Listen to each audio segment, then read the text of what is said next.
Hello everyone, my name is Ashley Throne. I am here today with our Master Gardener, Mary Walk.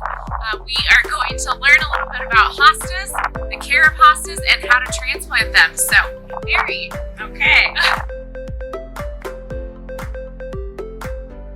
We're going to divide some hostas today, and I'm going to show you here. This is a hosta that needs to be divided, and you can always tell because in the middle it looks like it's kind of dying off, and then around the outside it spreads some like this, so you've got a kind of a bare spot.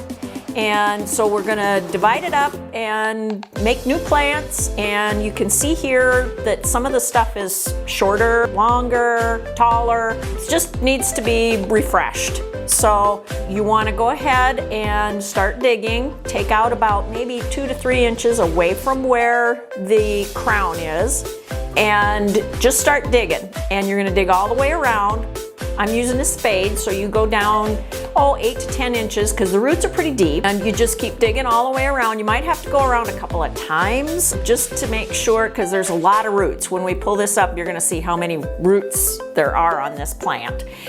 You don't want to cut into the crown too much, but some of us that have been doing this for many years we just take and cut the thing in half and then start digging, but this is the proper way. So we're showing you the way that you're supposed to do it. So here looks like there's another separate little plant. You can cut it right there. You're gonna go through a lot of roots on this because they spread out quite a bit. Don't worry about it. You're not gonna hurt the plant.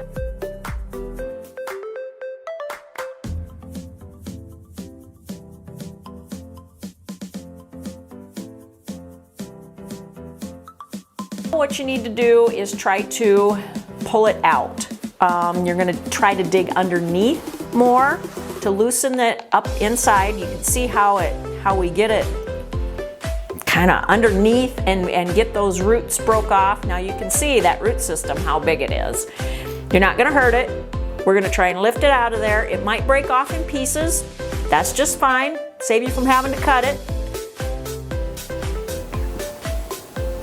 Lots of different pieces. This is great to get more plants, share plants, whatever. So when we get it out, now you want to make the hole a little bit bigger because we're going to replant. So now we're going to go ahead and we're going to dig the hole, make it about twice the size of the piece that you're going to put back in. You don't need to fertilize anything because hostas really don't need fertilizer. They are pretty easy. They don't need a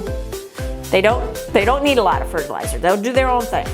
So make the hole a little bit deeper because you can always backfill. If the soil is looser, the roots start to spread out a lot faster if it doesn't have to go through hard soil. It will go through hard soil, but it'll grow a lot faster if you don't. So make the hole a little bit bigger. Like when you plant a tree, you're supposed to do about twice the size of the ball of the tree. You don't have to go quite that big, but still make a good size hole.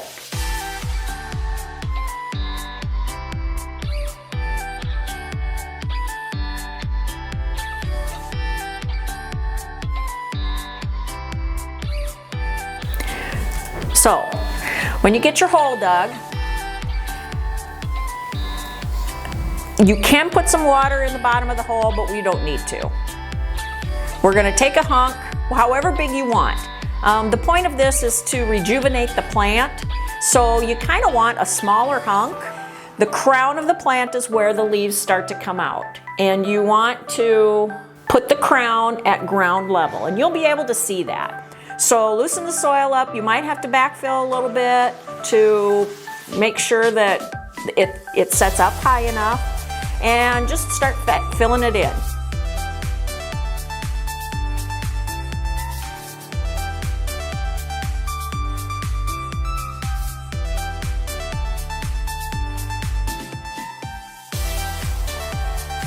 Okay, so we're filling it in.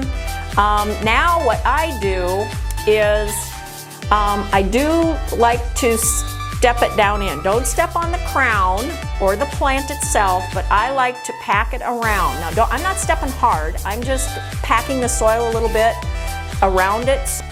So always water after you get done doing any kind of transplanting, especially if it's really dry. Water it about every other day or every third day, depending on if it's in sun or shade.